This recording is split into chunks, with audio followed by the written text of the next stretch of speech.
What's up, ego hackers? Welcome to the Cutting Edge podcast for Cutting Edge Psychology. This episode is for September 2023, and I'm your host, C.S. Joseph. Thank you all for joining. We're joined by an audience from Discord. Every now and then we allow the Discord audience to join just to kind of get a taste of what's behind our journeyman paywall and talk about concepts. So every now and then I utilize the Cutting Edge podcast or the Season 18 Cognitive Mechanics to be able to do that, facilitate that purpose. Oftentimes, the Cutting Edge podcast does get overlooked, and it really shouldn't, because so much of the science is contained within this particular podcast, within this particular stream, basically, and everyone having an opportunity to actually check it out is important from time to time. So, tonight's episode, we're going to be discussing the importance of the pedagogue relationship as it relates to trickster functions. We'll be discussing a little bit about trickster functions. I had an epiphany about FI trickster, which is my trickster function actually, and what introverted feeling is actually for. And, you know, we talk about how extroverted thinking is utilized for qualification, right? So, extroverted thinking makes decisions based on a system of qualification. It's like it's addition. It's like, hey, if it talks like a duck, walks like a duck, looks like a duck, sounds like a duck, shits like a duck, it's a duck, right? The point is that, like, system of qualification. Introverted thinking is a decision based on deduction, right? It's all about deduction. Reductive thinking is about seeing a whole and then subtracting from the whole the lesser parts, so then you see what's left over, and that's basically logic. But introverted feeling, especially from the perspective of introverted feeling trickster, introverted feeling, I realized, was actually a process of identification. It's all about identifying things. Identifying this, identifying that. FI is aware of one's own personal identity, but it's also aware of the identity of others. And if you get to like FI parent or FI hero, it's the identity others should have or could have, basically. When you combine it with extroverted sensing and extroverted intuition, it's all about, okay, hey, here's the identity you would want to have versus the identity you should have, right? Which is really important. It's very important. And that's kind of what it's all about, right? So having that understanding, it's really a big deal, because, like, I have FI trickster. I have a hard time identifying things. I really do. Very hard time identifying things. And because identification comes from a process of weighing shit out. It comes from a process of, I just got this feeling. And they identify things with feelings, right? So it's like, as they're running through like a process of identification, throughout, they're able to identify certain things. They're able to identify with values. They're able to identify with principles, identify with what they believe is a good thing. Because deep down, no one wants to identify with a bad thing or something that they find intrinsically bad, per se. So what I've noticed about FI trickster is that I have a tendency to desire, or a tendency to do, desire being NI and to do is SI, right? To identify with basically about anything and anyone. It's one of the reasons why I guess ENTPs go out of their way to learn as many languages as possible, to absorb as many cultures as possible. I think out of all of the personality types, other than maybe the INFP, I think cultural appropriation is actually committed often by ENTPs, although I think INFPs do it the most, but ENTPs do it as well. INTJs also do it as well, and ENFJs also do it as well. So those four types are basically very guilty of the sin of cultural appropriation. If cultural appropriation even is a sin, I'm not entirely sure it is. But let's just assume it is, right? For the sake of this episode. And FI trickster, because I have the ability with FI trickster to feel everything at once. All of the good and the bad at once. To the point where I'm able to identify with everything at once. I identify with everything at once. And I don't identify with everything at the same time. So it's very difficult to find one's own identity through that situation, as well as it's very difficult to identify the external, right? Something that people don't understand about cognitive functions is that Well, let's say we have extroverted feeling, right? Or extroverted sensing, right? Or we have introverted sensing and introverted feeling, right? There are these introverted and extroverted approaches to each of the individual cognitive functions. How, like with each function of F versus T versus S and N and all this different crap.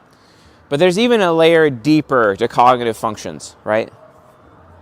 Which is probably like the main premise of this episode.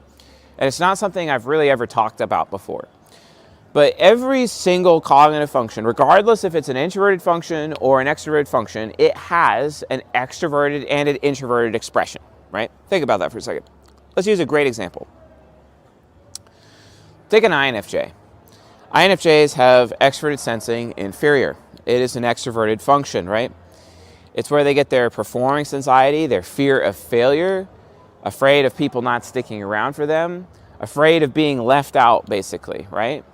They themselves, and they're internalizing that. So that's an introverted response to extroverted sensing, right? But then at the same time, I've noticed INFJs are also afraid of other people's performance, other people outperforming them, etc. And this is oftentimes what gives INTJs, especially, where they get super mega competitive with other people, especially INTJ women, right? As they violate the mature feminine consistently. INTJ women violate the mature feminine the most, I've noticed. Because INTJ women have this problem where they get so competitive with other women, which is actually masculine. It's actually masculine of a woman to compete with other women. If a woman is competing with any woman whatsoever, she's actually a bad woman. She's supposed to be raising up other women through her matron energy to her same level, right? That's an aspect of femininity. More on that later. So,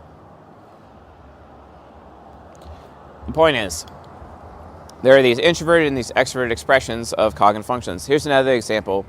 Look at the ESTJ, extroverted sensing critic, okay? I know we're bagging on extroverted sensing here, so why not? Extroverted sensing critic. They're very critical towards their own personal performance, so they internalize it. The internalized critic, right? But there's also externalized critic, which is being very critical towards the performance of other people, you see? Because extroverted sensing itself it's about performance, it's about the moment, it's about the present, it's about the physical environment. That is intrinsically what extroverted sensing is. But each individual person has an internal and an external, an introverted and a extroverted expression of that specific function, right? This is a whole new level, a whole new layer to cognitive functions when considering cognitive functions, which also presents a whole new layer, a deeper layer, for example, to social engineering, right? That's what they do consistently. There are these introverted or internal, these extroverted or external expressions of each cognitive function, regardless if it's an introverted function or an extroverted function, and regardless of what slot it is in, okay? It's a whole new layer. It's a whole new consideration of cognitive functions, but this is just something I've noticed over the years. And finally, I'm ready to talk about it. It's taken a while.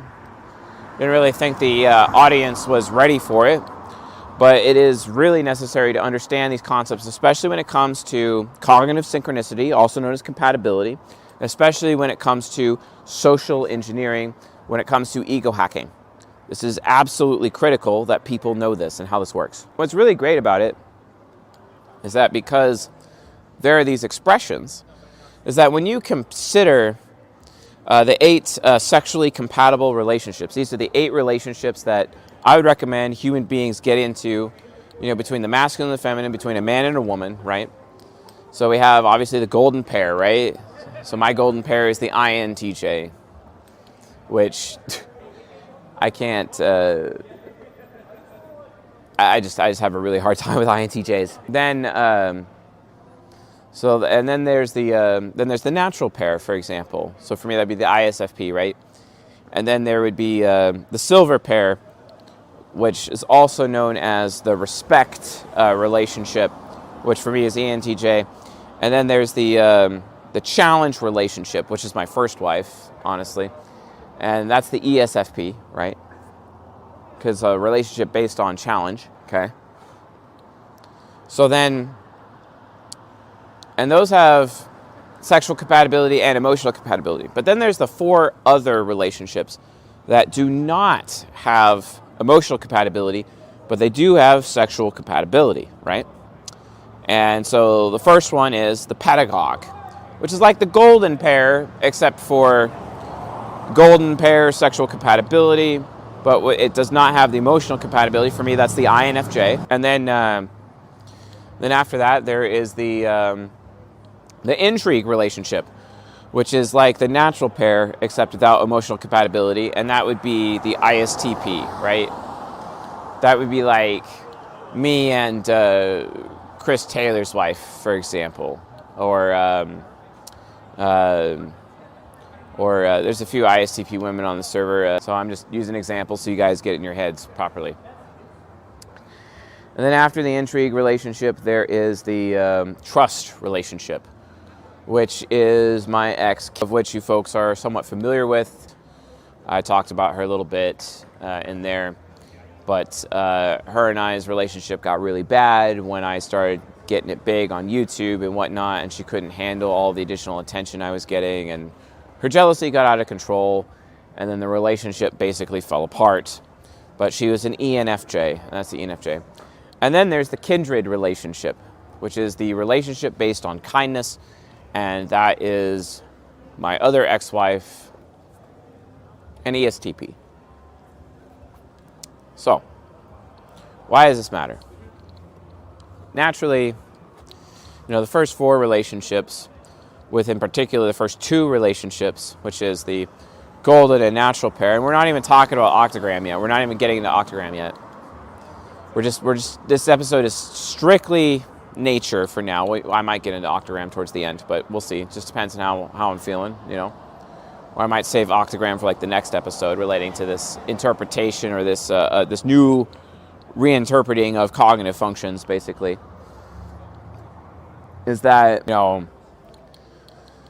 golden pairs, natural pairs seemingly have it pretty easy because it's just like, okay, yeah, our functions match up perfectly, sexual compatibility, emotional compatibility, all that, right? Everything's pretty kosher, right?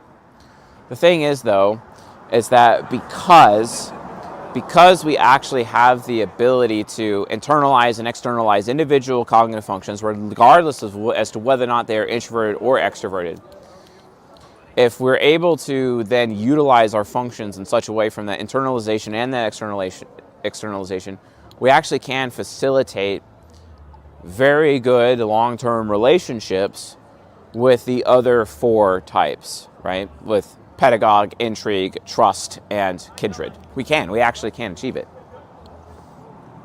And I became increasingly aware of this, actually, as of recent, because for example, like, being in a pedagogue relationship, which is fantastic. I absolutely love it.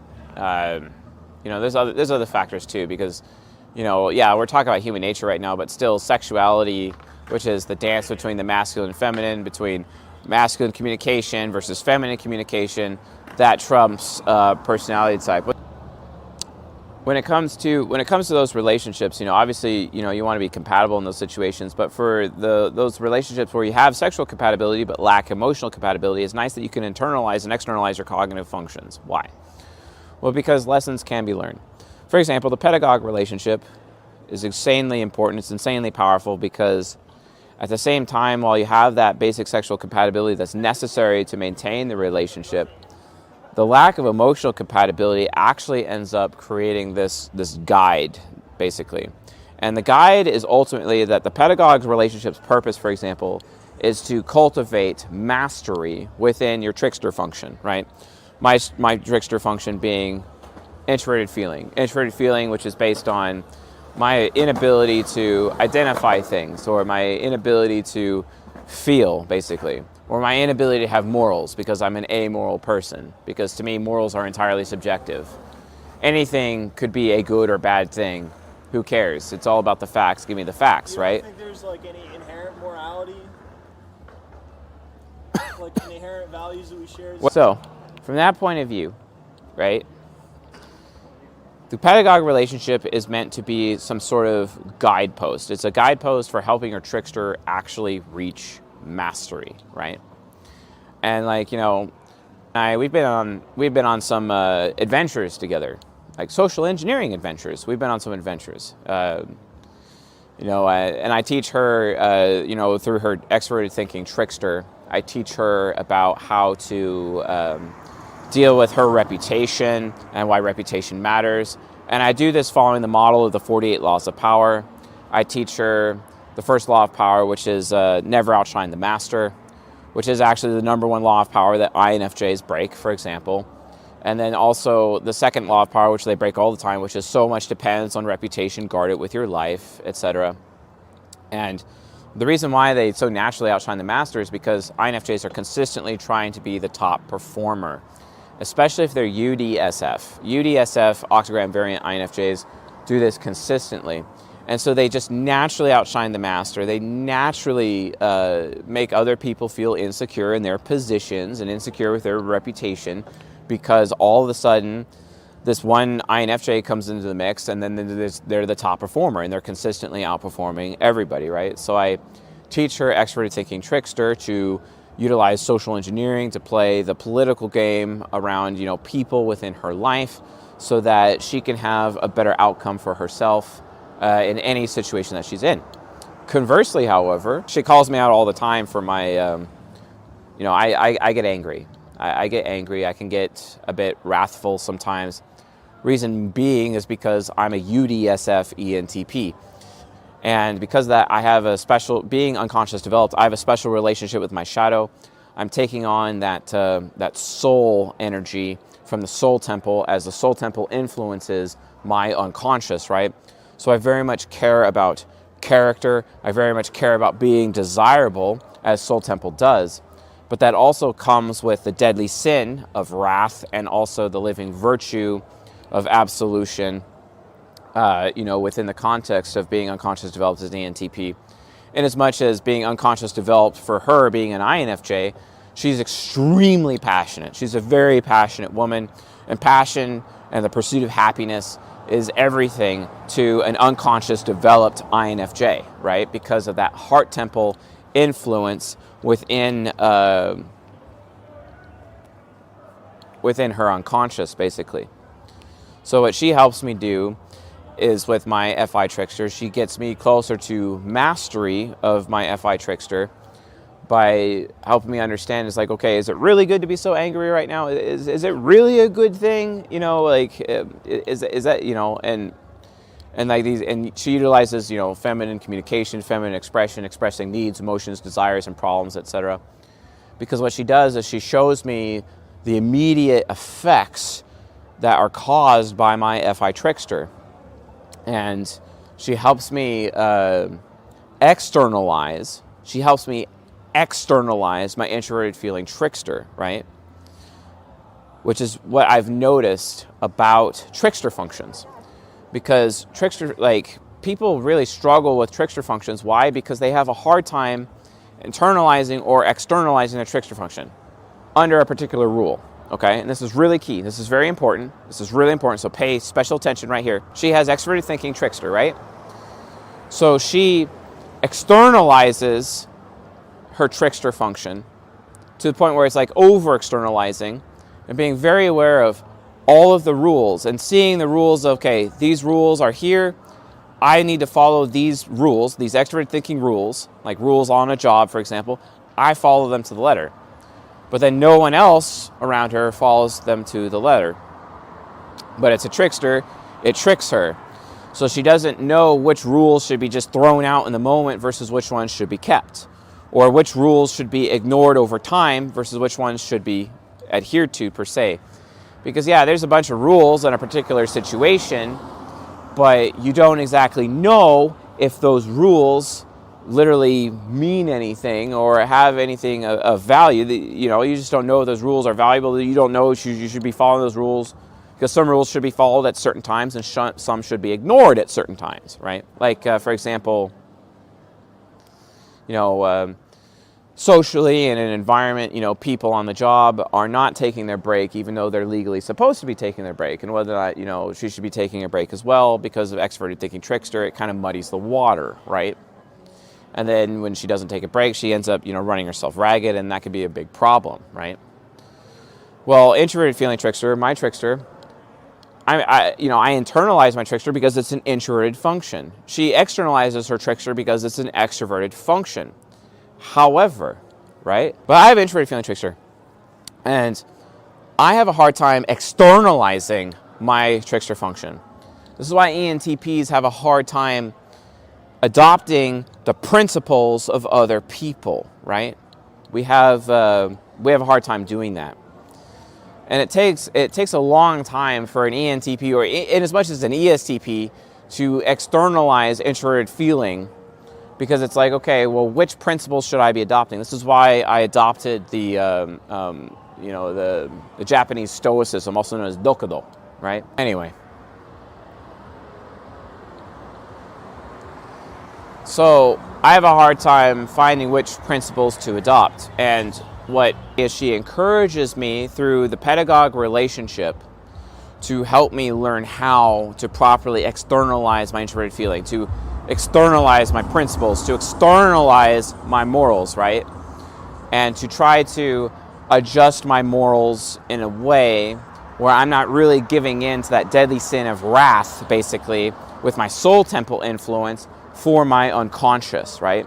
This is one of the things that she does for me, and it's incredible, actually. I actually have noticed, and we just celebrated our 1 month anniversary recently, and it was really fun. Our anniversary night, it was excellent. But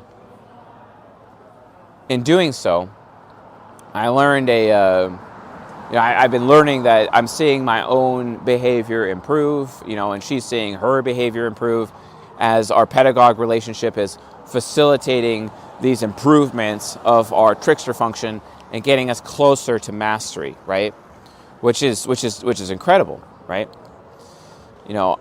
Oftentimes, like by myself, I develop my belief system and my own code of morals basically over time. Dokudo is part of that. Taoism is part of that. Kelism is part of that. Especially like the principle of Kelism, which is always take what is offered, right? The teachings of Christ Falconer, which is Kelism, which oddly enough is actually a fictional belief system. But Christ Falconer as a character, also known as Nadia Makita, is an ENTP. And I take those teachings very seriously. If you want to learn more about Christ Falconer's teachings, I think the best place you could do is watch Altered Carbon seasons 1 and 2 on Netflix. And then my other belief system, which is critical thinking in the Bible, and then now I'm applying critical thinking in the Quran and critical thinking of ahadith and whatnot. So as I continue on with my personal spiritual journey and understanding, okay, what exactly is morals, right? But again, our relationship is able to assist with the proper internalization and externalization of the trickster function, which is the purpose of the pedagogue relationship. Now, the intrigue relationship, the trust relationship, and the kindred relationship, they all do the same, but they target different functions, right? They target different functions. So, for example, I had a kindred relationship with, and what did I get out of that?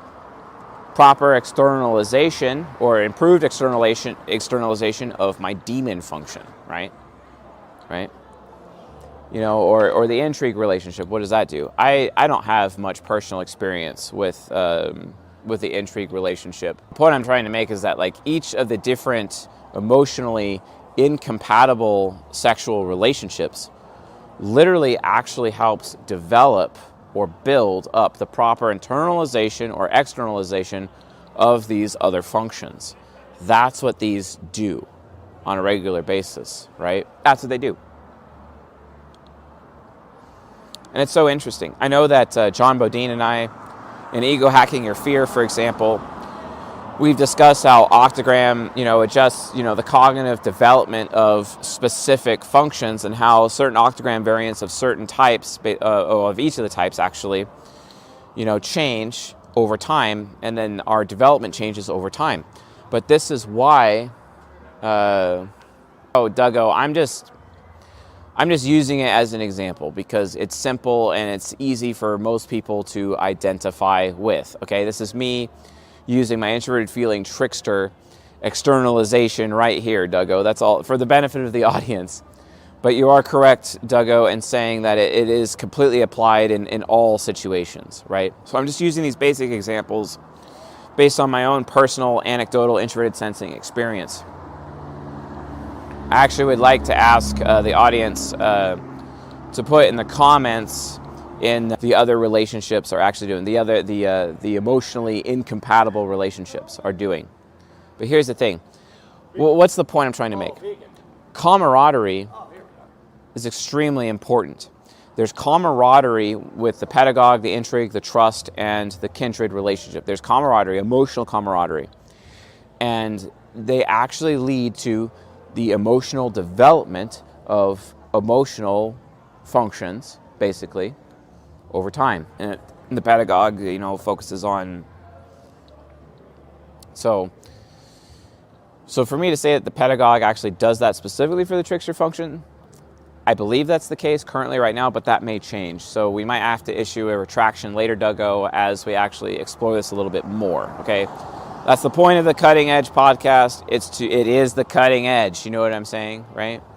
So these things that I've noticed while working in the field, while knowing people, etc., it's just things that I've noticed over time because I'm always constantly thinking about psychology with every single human interaction that I have, and then adding it to my introverted sensing, and then thus improving the science over time from my own internalized observations of myself, basically. But it's not observations of others, which I really struggle with due to having extrovert sensing daemon. Okay, hold on. Can you compare internalized extrovert intuition hero with externalized introvert intuition hero for a more direct example? So internalized extrovert intuition hero, what I've noticed is that, casting visions for other people and realizing that those visions are entirely applicable to myself, and those paths are paths that my own nemesis could actually walk. Externalized anti-hero, while anti-hero highly values personal freedom, they actually have to be going out of their way to help other people reach that freedom. Now, you can make the argument that that's what cognitive orbit actually is, because then it's well, isn't that what expert intuition nemesis is doing? And it's no, not necessarily, because expert intuition nemesis is very pessimistic. It doesn't actually do that. It still has to externalize at the nemesis level, basically, or internalize at the nemesis level as well. Hopefully that answers your question, Duggo. I don't know. Hopefully it answers your question. I probably shit the bed on that one, I'll admit it. So yeah. So that is basically, in effect, what that means, what I'm stating. So I smoke during these lectures, trying to give myself the most memory recall as I can, because it puts me in my subconscious, or closest to my subconscious as I can. Good thing I'm subconscious focused these days, because it really helps a lot. I really am enjoying subconscious focused. I just finished being able to complete behind the 8-ball my butterfly knife as an example of my subconscious focus, and will continue developing my knife flipping skills over time, as it's part of me, because my butterfly knife is an example of me as a totem to keep me centered towards being subconscious focused, right? That's why it's so super important to me, as much as practicing Krav Maga is as well. It's one of the things for example, having a high camaraderie relationship, the highest camaraderie that you could possibly get, well, not entirely possibly get, but close, by having, for example, Fib as my roommate. He's SDSF octogram as an ENTP, And he's constantly saying, no fun, more practice, and constantly challenging me over and over and over about the quality of my practice. And using things like, okay, are you're very declarative versus very imperative, in terms of like the type of practice, declarative versus imperative basically being programming language, for example. So psychologically, he really, really values extroverted feeling. He really, really values introverted sensing. Whereas those functions, I don't really use that much. I use my hero and my parent function way more, whereas he uses his child and his inferior function way more based on our different octogram variants, right? And this is where octogram comes into play, because while we had octogram basically just, which 4 of the 8 functions do we use the most, basically, and which functions are develop the most, which ones are pretty good at internalizing and externalizing, each cognitive function, right? So he's basically assisting me with my introverted sensing, right? But for him, I'm helping him with his extrovert intuition and showing him, consequences, that would happen to him based on, things that he does at certain times, which is pretty cool. So. But anyway, that's basically the main gist of what I'm trying to get across here, within the context of this episode. It's that, look, cognitive functions, yes, they're introverted and extroverted functions. They're in your function stack. But each function all the way down the stack has an internalization and an externalization component. The lower that you go in your mind, the more difficult it is to do the opposite of the externalization of the internalization. If a function is primarily extroverted, you will suck at internalizing it, the lower the function, right? At least that's the general theory of it. However, octogram muddies the waters a little bit more because you have functional preferences to use certain functions over others depending on what your octogram variant is for your type. And then, on top of that, based on the relationships and the interactions that you have with other people, depending if you have full compatibility with them or half compatibility with them, half compatibility being sexual, half compatibility being emotional, or no compatibility whatsoever, where it is completely camaraderie based, those relationships, their value is to assist you and assist your mind, assist your brain with developing the neural pathways that you need, right? The neural pathways that you need to be able to internalize and externalize your functions. So let's talk about women for a second, right? So women benefit the most on a female-to-female relationship from the perspective of camaraderie. And they do this because they have inferior decision-making capabilities, but they have superior perception, right? And the challenge that is provided by having camaraderie relationships helps sharpen, over time, their decision-making capabilities.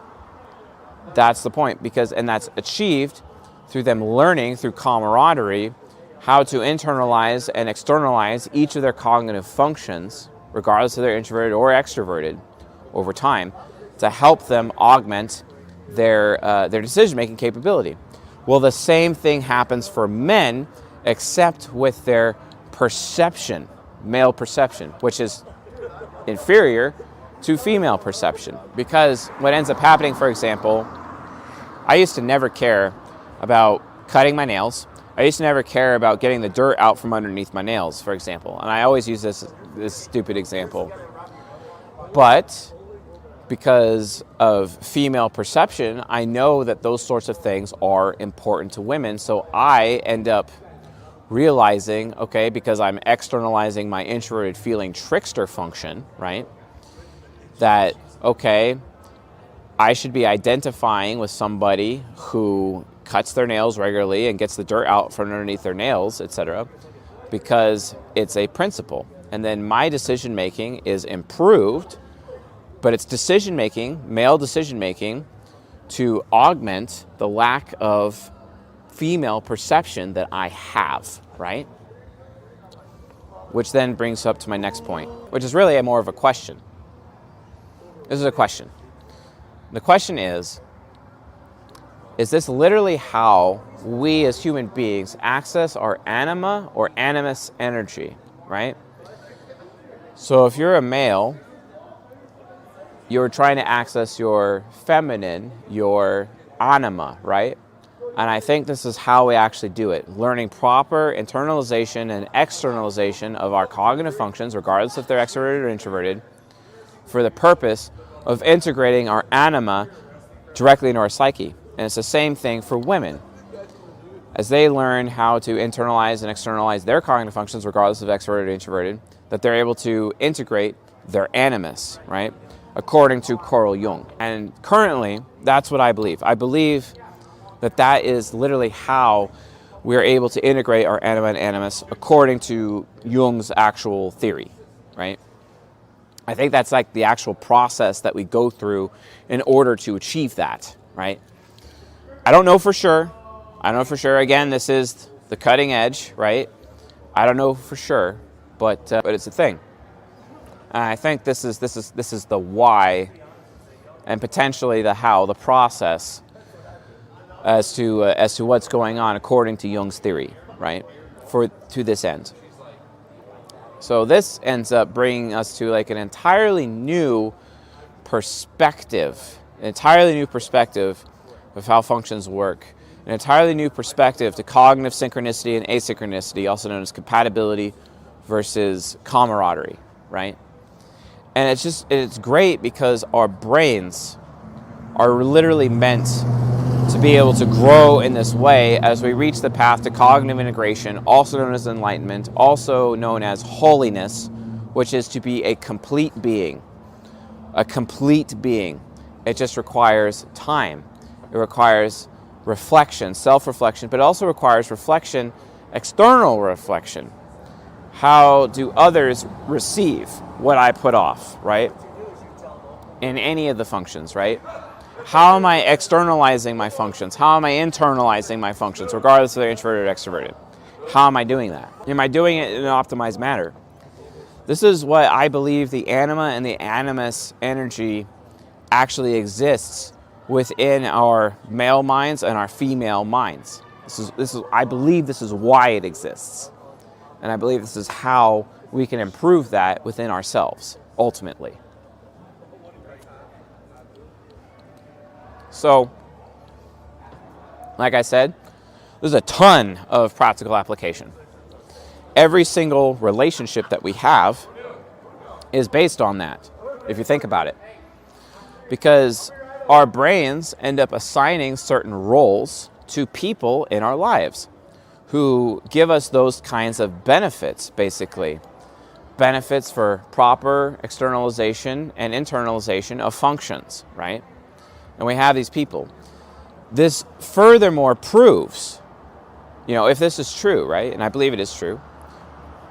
Assuming it's true, it proves, once again, that the nuclear family is bullshit and we shouldn't have a nuclear family.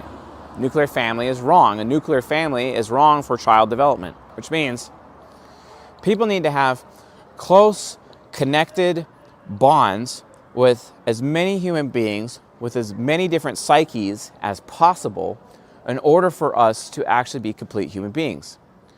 But the brain of a child is so malleable, so forming, that getting a child around all these different people is so crucial to the child's development.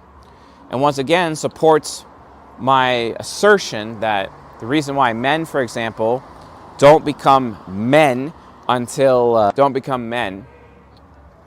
they're like 27 years old, where historically, even in the 1800s, boys who had reached the age of 15-ish were basically considered men. Like, why do we have a quinceañera for Latinos, right? Why do we have a bar mitzvah? Why do we have a bat mitzvah, right?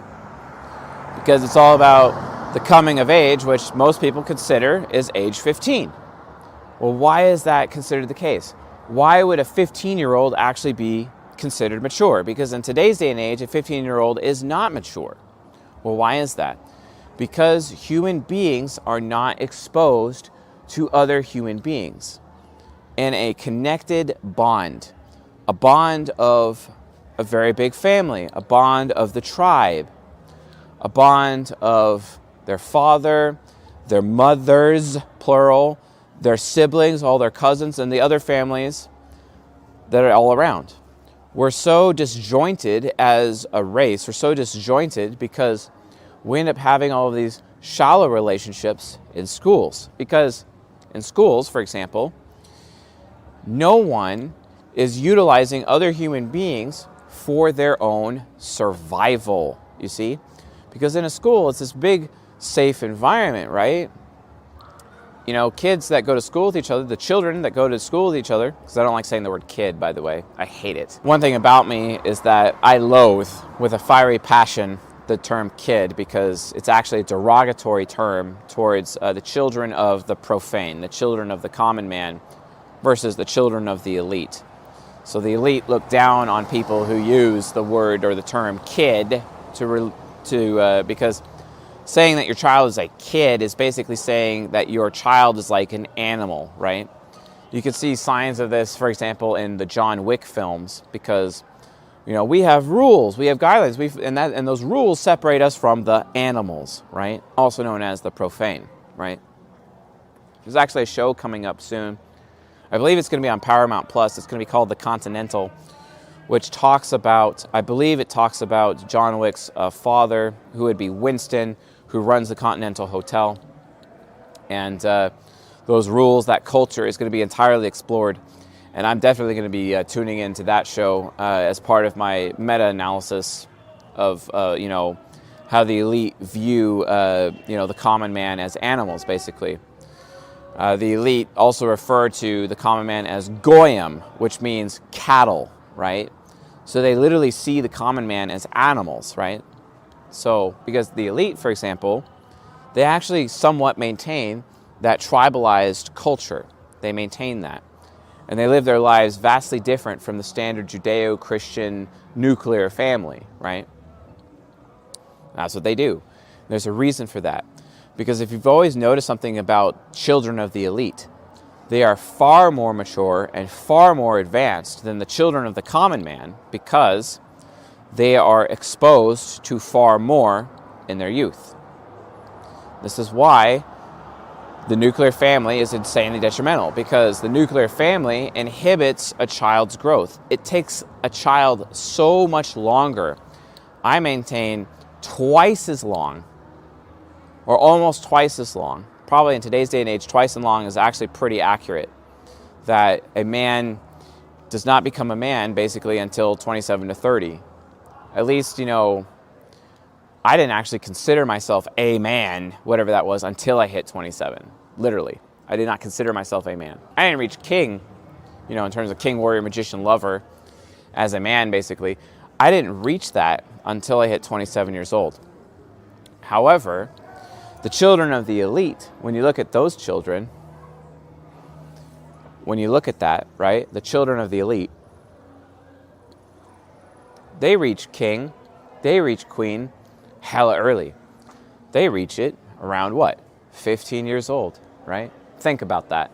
Think about that. Where the children of the elite, if they're not trust fund babies, for example, they're able to actually reach that king energy. They're able to produce more than they can consume. They're able to be a blessing on other people's lives. They're able to liberate. They're able to, have that energy. And queen energy for the women, for example, right? Hasibas is Naruto's Nindo, also known as his ninja way, his TE trickster, aka Philosopher's Stone. The Philosopher's Stone is actually attached to Fi.